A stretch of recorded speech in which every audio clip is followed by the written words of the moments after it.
আসসালামু আলাইকুম ওয়া রাহমাতুল্লাহি ওয়া বারাকাতুহু। সম্মানিত মুসলিম ভাই বোনেরা, জুমার দিনে কিছু সুন্নাত সমূহ আমরা আজকে আলোচনা করব ইনশাআল্লাহ। রাসূল সাল্লাল্লাহু আলাইহি সাল্লাম তার উম্মতের জন্য ইয়াউমুল জুমার দিনে কিছু সুন্নাত রেখে গেছে। আমরা এ বিষয়ে শুনব, মনে রাখবো এবং আমল করার চেষ্টা করব ইনশাআল্লাহ। তো আসুন হাদিসের দিকে। রাসূল সাল্লাল্লাহু আলাইহি সাল্লাম বলেছেন, জুমার দিনে গোসল করা সুন্নাত। সহিহ বুখারী 877 নম্বর হাদিস। 2, ফজরের সালাতে সূরা সাজদা ও ইনসান পাঠ করা। বুখারী 891 নম্বর হাদিস। 3, সূরা কাফ পাঠ করা। কারণ এক শুক্রবার থেকে আরেক শুক্রবার পর্যন্ত আলোকবর্তিকা হয়ে থাকে সূরা কাফ যে ব্যক্তি পাঠ করে। হাদিসটি সহিহ বুখারী 249 নম্বর হাদিস। 4, বেশি বেশি দুরূদ পাঠ করা। আল্লাহ রাসূল সাল্লাল্লাহু আলাইহি সাল্লামের প্রতি সর্বসময় শুক্রবারে দুরূদ পাঠ করতে হবে বেশি বেশি করে। হাদিসটি আবু দাউদ 1047 নম্বর হাদিস।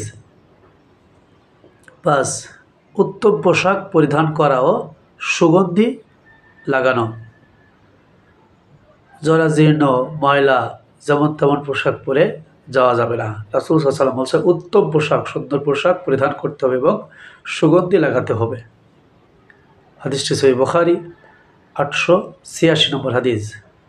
6, জুমার সালাতের জন্য তাড়াতাড়ি যাওয়া। যেহেতু সবার আগে গেলে কি সওয়াব, একটা উট কোরবানির সওয়াব আমরা সবাই জানি।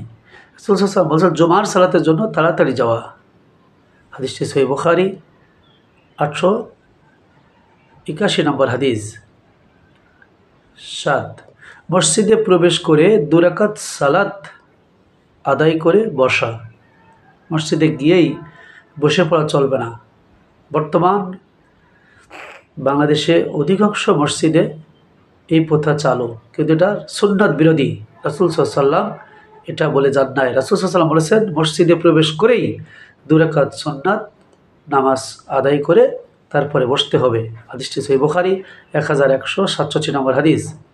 8, মুসল্লিদের ইমামের দিকে মুখ করে বসা। মুসল্লি আঁকাবাঁকা করে হেলান দিয়ে এদিক সেদিকে বসা চলবে না। মুসল্লিদেরকে ইমামের দিকে মুখ করে বসতে হবে। হাদিসটি তিরমিজি 509 নম্বর হাদিস। 9, নীরব থাকা, চুপ থাকা ও খুতবা শোনা। কোনো কথা বলা যাবে না, চুপ থাকতে হবে, নীরব থাকতে হবে এবং খুতবা শুনতে হবে। হাদিসটি সহিহ বুখারী 934 নম্বর হাদিস। 10, সূরা আলা ও সূরা গাশিয়া দিয়ে নামাজ আদায় করা। এটা ইমামের প্রতি নির্দেশ।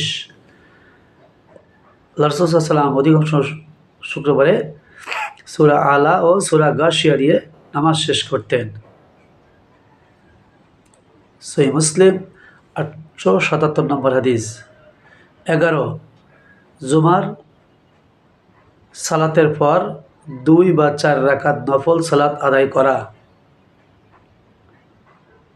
জুমার ফরজ সালাতের পর 2 রাকাত বা 4 রাকাত নফল সালাত আদায় করতে হবে।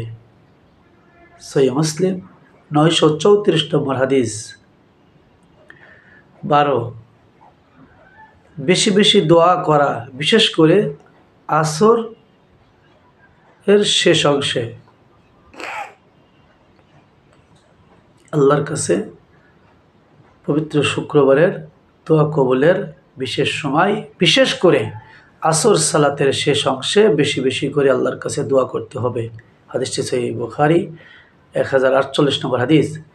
মহান রব্বুল আলামিন আমাদেরকে জুমার দিনে এই আমলগুলো, এই সুন্নাহগুলো পালন করার তৌফিক দান করুন। সকলে আল্লাহুম্মা আমিন। আসসালামু আলাইকুম ওয়া রাহমাতুল্লাহি ওয়া বারাকাতুহু।